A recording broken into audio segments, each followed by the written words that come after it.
Good evening, everyone, and welcome to Hope After the Landslide. My name is Jackie Van Workum, and I am the founder of Grieving Moms Finding Hope. This is my trusted dear friend, Cathy Chambers, and she also does a lot of the background things that maybe some of you connected with her in helping out grieving moms. And I am so blessed that she has come into my whole family's life, actually, and just been there kind of like a rover, filling in everywhere pretty much. And in fact, I'm just going to tell you that something always happens before we get on these, and it's really good because I feel like it's God's way to make us laugh. But she's always complaining in our freezer. It's like we try to stuff it, and right before we're ready to go on, she went to open it to get something out. They probably ice. Yes. And out came all of this gluten-free bread and just dropped all over the floor. Right, yeah, and I was in the other room and I was just laughing. So anyway, that's why it's like we usually kick Larry, my husband, out of here.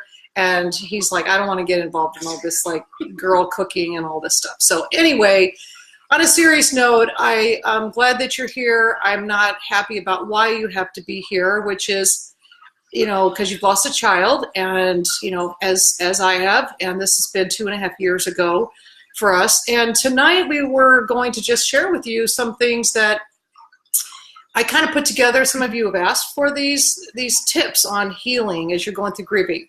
Now, some may work for you and some may not work for you. You just never know.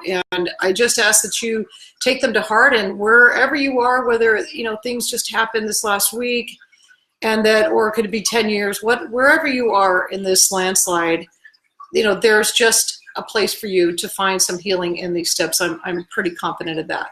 So, Cathy's like, well, which ones do you want me to ask you? And I told her, I said, well, first of all, I'm going to start off with this, which is, place your hand on your heart right now, and you can do that with me, and you can just be asking yourself, don't think about the rest of the family and all the needs, and maybe the dog is looking at you like ours is right now and needing something. Everybody needs something, and I want you to ask yourself, what is it that I need?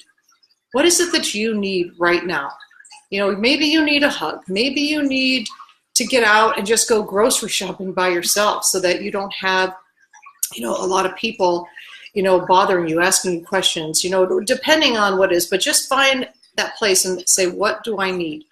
And just ask somebody to do it for you. Ask them to take over responsibility. Maybe you need to get outside. Maybe you need to take a walk. I want to say hi to Allison, and I want to say hi to Mary. Welcome you guys to the Facebook After the Landslide. And I guess I have to put these things on, right? So these are, officially called Jackie's Suggestions for Healing Your Grieving. If I want to read, I have to put my glasses on. Yeah. So, Cathy, actually, you can maybe tell them about when we came back from Cheyenne. One of the things that hugely impressed me after just literally a week and 2 days after the landslide hit was the entire family went to church. They got together, went to church, and it was a big ordeal considering the circumstances. And it impressed me and many others, and I believe it was really therapeutic and helpful for you guys. Yeah, and seeing a lot of my church family there, that they also couldn't believe that we were there, but what a place to go, for comfort, right? You're giving us hugs and crying, and it's a perfect place to be with your church family. Yeah, it was just what we needed, and there was a lot of factors as to why we could have been prevented from going to church. I want to welcome you, Margie, and I'm so sorry that you're really having a hard time this week, and I'm really hoping that some time here together with us tonight will help you get through some of that, and remember, it won't last forever. Hi, Juanita. Hi, Juanita. Glad that you're here too. So what is next on some of the tips for healing? So one of your tips is to get outdoors, take a walk. And how many times did we do that, right? So many times. Yeah. Just going, laying down in the grass, having a picnic, going to the beach, going to the lake, going out together, going out by yourself.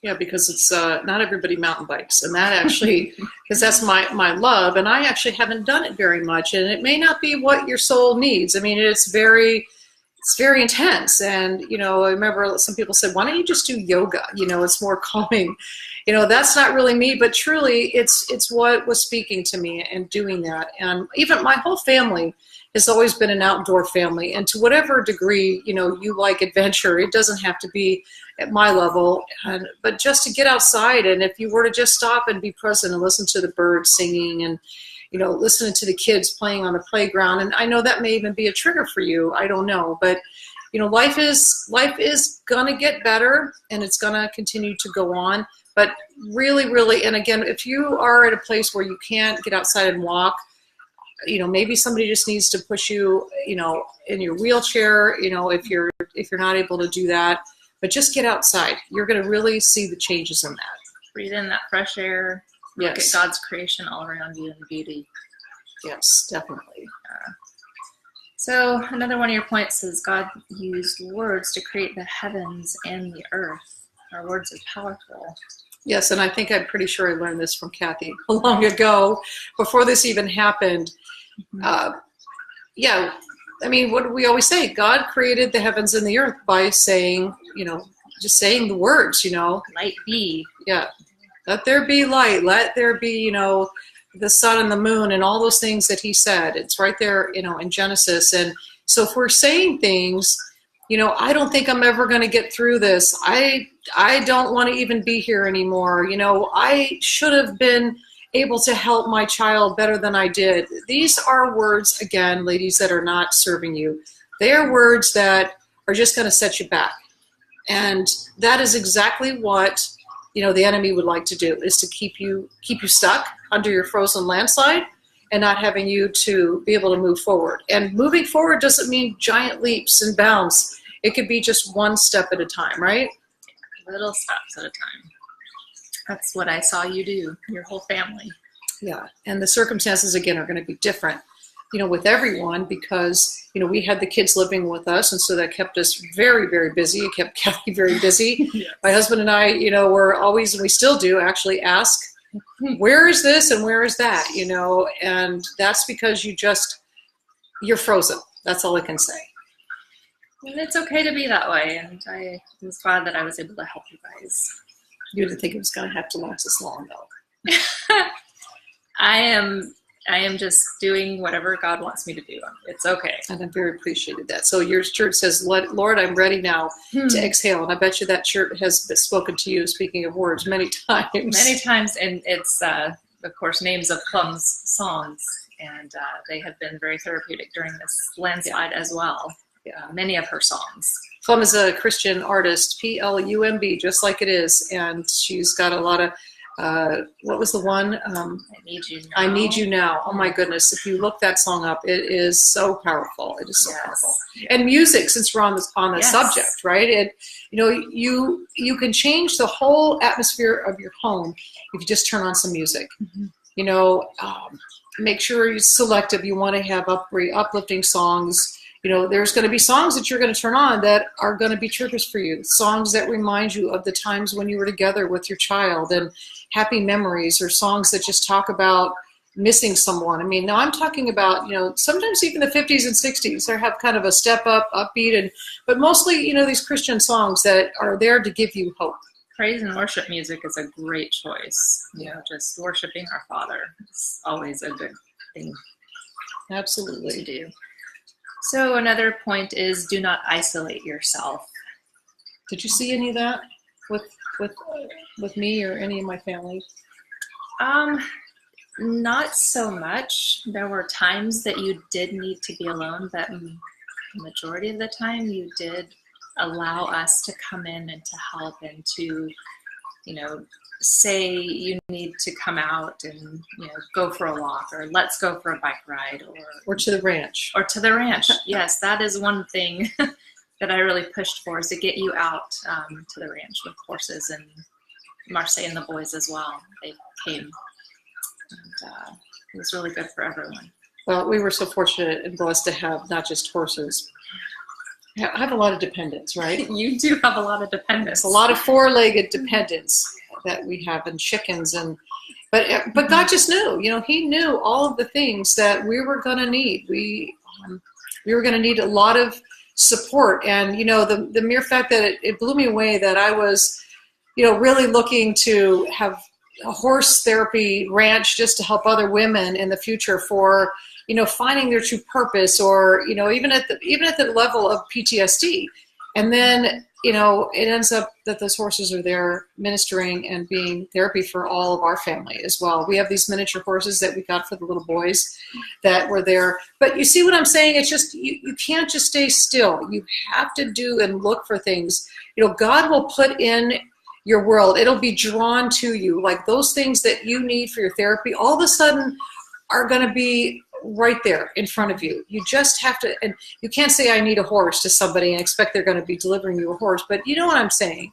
It's like you have your own best medicine that is available to you. I think that's what we have heard before. Yeah, that is a great quote. Margie's saying that she listens to K-Love Radio a lot. That's awesome. Awesome, Margie. And hi to Catherine. And sharing my strength. Ooh, friend, I want to say that thank you for that. I am so fortunate to be able to be with you guys, and I gain a lot of my strength actually from doing this. And I know that doesn't seem appealing to most, but I really truly do, because if I can, and like I said to you guys all the time, I have days, I have those days where, we've got a lot of things. We've got an event coming up that's, going to be an emotional situation. Hi, Millie. Nice to see you, Millie. Well, not to see you, but see your name pop up. So I have those days, and that's okay. It's got to be okay to have those moments to cry. It's better to get it out than to keep suppressing it down. But I remember, again, and I would keep quoting what Lisa said, one of our moms that was on here a while back, and she said, don't keep going back to that day. Don't keep going back to that day of the landslide where, my goodness, you're going to, again, reflect back of all the things that you needed to do. And I always say the shoulda, woulda, coulda, shoulda, right? That's what I keep mentioning to you. And it's not going to help you in that place. You can look back at it and see the blessings of people that came there that day to help you, maybe, I don't know what it is, but just don't stay there in that place and look back at all the things that you needed to do differently, because it's done. It's done, and you will get to see those kids again. And as I heard from someone many times, it's like they cannot wait to show us our mansion when we get to heaven. Yes. One of the points, and I just read this earlier, and I thought, wow, that's really good, and a good piece of information for anyone out there, but especially for grieving moms, is give your mental and physical feelings a name. By naming them, you release them. And I didn't realize that. Yes. Wow. Yeah, it was a very profound thing to say, when you go to a counseling group, they're always going to ask you, look at the feelings chart and tell us, what it is that you're feeling. And a lot of times it's I'm angry, I'm depressed, I'm sad, I feel anxiety, all those things, but, give it a name, but don't let it label you forever, because it's not going to stay there. But if you just say, I'm really feeling anxious right now, I'm really feeling, again, and sometimes a hug is just going to really help to take away some of that anxiety.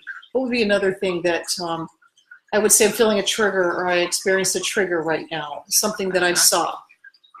Cathy experienced many of those with our family throughout this whole process.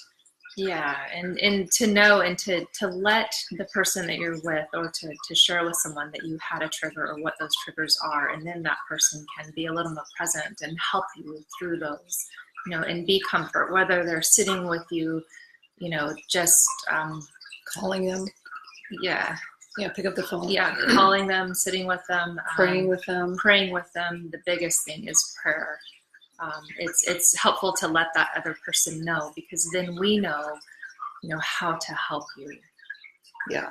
Margie said she loves it when we say to insulate with God. It's much, much better to insulate with him and to gather a friend. And, I'm going to say so many times that, you don't want to go out necessarily and be with your friends. Cathy pulled us out many times, and, especially to go to the ranch, see the horses. I mean, I didn't want to... people would invite me to go to a birthday party, or they'd play music, or even going to a wedding and just say, come on out on the dance floor and dance. And that was not what I wanted to do. I did not want to do that. But, going to the movies, you can just sit and be with someone and be quiet, or even watching a movie at home, or reading a book together, reading devotions together. Just sometimes the comfort of someone sitting next to you and hearing the words, "You're gonna be okay, Jackie," was so ministering to me, because I didn't think I was ever gonna be okay. I'm never gonna be the same. There's no question. I'm never gonna be the same. Welcoming Cindy from Arizona. Yeah, that's the other thing, ladies. Please put on the comments where you're viewing from. And also, if you are in a group with us, you can put that as well on there. We've got a couple of groups that are going right now, and they're unbelievable. And if you're interested in those groups, there's a link that I posted here at the top to get on an online group, or you can ask us about a group that maybe we can help you get started wherever it is that you live. That's the beauty of this, to go through our resurfacing book, this 12-week sessions addressing things like dealing with other people, letting go of your child's belongings, and birthdays, anniversaries, holidays, those things that you're going to have to go through, especially that first year. Mm-hmm. Yeah. Which is, one of the points on here is join a Grieving Moms Finding Hope support group. To link arms with other moms is one of your steps that you list here. And I'm going to say, Cindy's saying this is her first time here, and I'm going to say to you again, welcome, Cindy, and I'm so sorry that you have to be here, but I'm so, so glad that you are here. You did a very courageous thing by clicking on here to watch us, because the moms that I have seen that have been a part of our groups I have seen an acceleration in like 2 sessions change. I've seen like the size of their mouth, go up where they smile, as opposed to just thinking that this was the end of their life and that God had forgotten about them. And I'd like to interject that my mother is one of the participants, and is being helped by this program and group, and I am so, so thankful and happy that she is starting to receive some healing and to learn. So yes, it's a beautiful thing to witness for me. Well, and a little background on that too. I mean, for Cathy, Cathy lost her brother, and she lost her grandfather, and she lost an ex-husband, and she's very familiar with suicide, and which is what happened with Randy. And I know some of you out there have also experienced that loss with your child. And the most amazing thing to me was that, again, we always say God didn't make this happen, but God knows everybody has free will. And so here we are.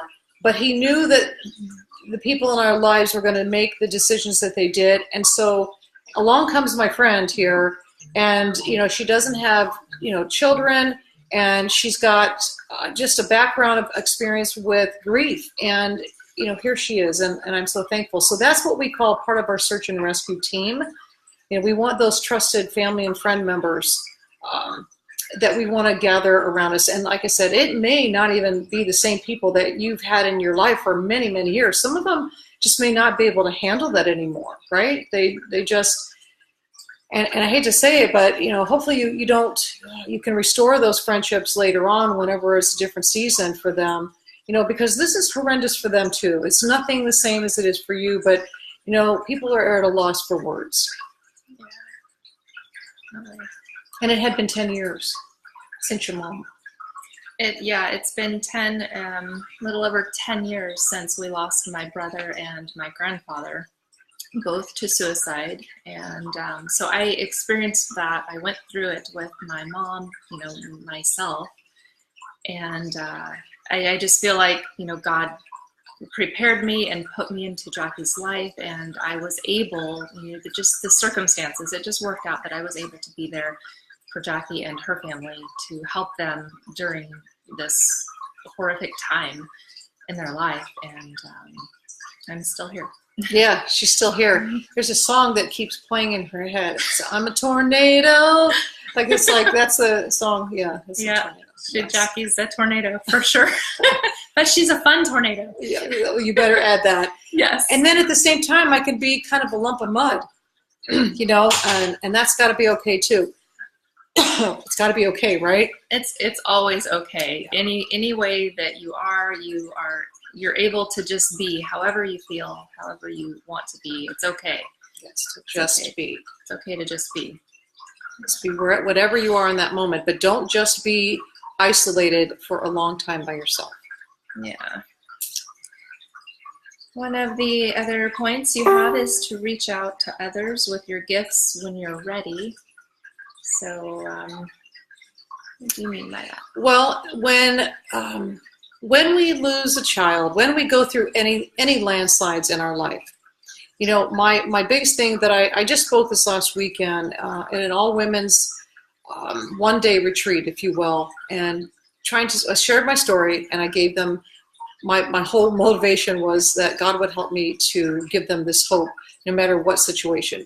And the one thing that I told them a lot, but was that, you know, people, you can't rely on people. You can't have a codependent relationship with people, whether it's healthy or not. You can't put your whole life into your spouse, you know, into your children, into your best friends, you know, anybody, your parents, because people are going to let you down. People are going to leave this earth maybe sooner than we really wanted them to. And when that happens, then what do you have? So the question I asked them was, who are you? And, you know, the question gets answered this way. I'm a mom, I'm a wife, you know, I'm an aunt, I'm a coworker, you know, I do crafts, and those are all wonderful things. But what I really want to know is, when I ask who you are, is what is the gifts that God has given you? And maybe you're saying to me, like, I have no idea. But one of the things that, since you're here, is that you have a story. You have a story that even if you told one person, ladies, when you're ready to share, you know, what has happened in your life and how God has brought you through, and maybe you're in the middle of it and he's still bringing you through. You know, even if it's a speck, the mere fact, I told the ladies in my group, they are a beacon of light by the mere fact that they are still breathing after their child has passed away. Truly. Because that is the worst thing that a mom or dad could ever imagine happening in their lives. It is not supposed to be a part of our future. And therefore, if you're still breathing and the people come to you and say, how are you? Well, that's a very loaded question. And you say, well, I'm having hope in the Lord. And that's truly what I'm doing. That's what I'm hoping that all of you are going to do. So rely on your gifts. You know, go back to the passions that God has instilled. And and I've said this many times too, is if you have a dream, if you've had a dream, that doesn't mean that it's no longer going to exist. Just because, you know, you've had this landslide, it doesn't mean that God says, okay, you know, I'm sorry that happened and now the dream has to go away. No, he has given you all that you need to continue that dream. And that is what you can go back to in order to continue to get you out of bed every day. You know, look to the needs of others when you're ready. You know, helping someone, you know, by telling them, like maybe, for instance, what we're sharing here today, you know, some tips on healing would be very beneficial. Mm-hmm. Yeah, it says, we've got down here, we're created for connection, no matter what emotional state of mind we're in. We release dopamine, serotonin, and oxytocin when we give to one another. These are happy hormones, so it's a good way to get an injection. Well, and when you give someone a hug, you know, that's one thing. I know people say, oh, I'm not a hugger, and I used to not be a hugger either, but I've learned to, especially since I've had my relationship with Christ, I definitely am a hugger. And when I give a hug, it's not just one of those little pats. It's like a real sincere hug, especially to a grieving mom, because we just get each other. It's like it's an instant bond, you know, that happens at that moment of time. And it is when you give to others, when you tithe, when you do all these things that you know you're doing it in the name of Christ, you do get a release of these happy hormones. And that's why we encourage you here to get out, to link arms with others, to be able to have that hope and to relate to them. Because again, you are just a target if you're in your home by yourself. But I want you to know that I hear you. And those first, I'm not going to give a time, but for sure that first month or 2 or 3 is beyond, like you can't even comprehend. Like your body, your brain, everything it's numb, and it may be hard for you to even get up and brush your teeth. And that's why you have to rely on God, and you have to have the people in your life to kind of give you that little bit of a nudge. Yeah. And I think the biggest thing here, give yourself lots of grace and space. Yeah. One of the big things here. Yeah. And what does that mean, do you think? Gosh, it can mean so many things. Allowing yourself to just be. Allowing yourself to or being okay with you forgot this or you forgot that or you lost your keys or or you lost, your mind. For some days you feel like you've lost your mind. And truly, yeah, if something, I mean, how about walking out to the car and you go, I know I parked over there somewhere and I can't find my car.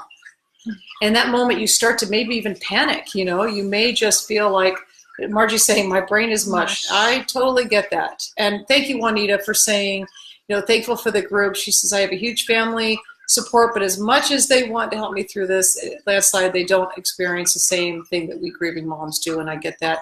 And I think I saw that my my beautiful sister-in-law, Barbara, was on here, and oh my gosh, Barbara and her husband, Ralph, were a huge help to all of us, helping with the kids, taking the kids, looking for those places that we were able to say, I need some quiet time. I need to have the toys picked up, whatever it was. So thank you so much, Barb and Ralph. They were awesome. Yeah. So again, ladies, you're going to probably say, okay, so what do I do? What is the first things to do? Well, you can start with some of these tips. And when you're ready, seriously, get yourself in a group. And truly, Kathy's probably going, oh my gosh, it's already 6:30. I mean, we do these grieving mom that hope after the landslide, and I'm always looking for a mom that is at a place where she's ready and willing to give part of her story and to say, where she's at, even if you're in the midst of it, and even if you're here and you can't stop crying, but what is God doing in your life? I always encourage you guys to contact me, Jackie@grievingmoms.com. And of course, to get involved in a group, because it is definitely the way to start moving forward. I've seen it, and I've witnessed it, and I have been able to be humbled and honored to watch, as I said, the transformation of these moms. And it doesn't matter. It's like, again, with Kathy's mom being 10 years, it was until it finally took her to a point where, she felt like she was able to share the story. Sharing the story takes away its power. You can hear that over and over again. So again, if you're going to watch this after, this live broadcast, we continue to encourage you to put where you're viewing from and to let us know, how you are, and that if you're interested in the Grieving Moms support group, just be able to go on there. You go on the website, it's very self-explanatory. So is there any last closing things? That's all. The grace and space, though, was a big thing. You've got to give yourself, those times again to where you do have like a massage, or you do have your feet rubbed, pedicure, manicure, and whatever it is, just doing something for yourself, planning something. I know one of the moms, she had a really difficult week, and I know she had a wonderful friend, like I've had these wonderful friends, and just called her up and said, we're going on a road trip. And she made arrangements to, with her family. And that's the other thing. You've got to have family meetings with, everyone. You have to say, look, I understand everybody's going through this. But again, moms are the ones that are at the helm of the ship most of the times, because we have that maternal, deep love for the family. Not that the dads don't. It's just that we feel like we've got to do it all.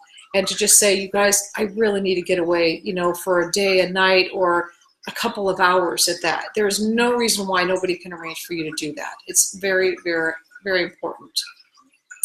Yeah, Margie's saying, oh, well, what did I go to the store to get? Yep, we've all been there. We've all been there. We all can relate. So continue to add the comments. I will do my best to address, any of the questions and things. But in the meantime, again, I love you guys, and I look forward to seeing you next Tuesday. I believe we're going to have Kathy Taylor from Hurting Moms Mending Hearts. And if you have a child that is potentially still having addiction problems, or really struggling since this whole thing, maybe they're not talking to you, but in general, Kathy and I are going to be talking about a lot of different subjects with regards to helping out the moms, whether they're hurting or grieving. So God bless you guys. I love you, and I will see you guys next week.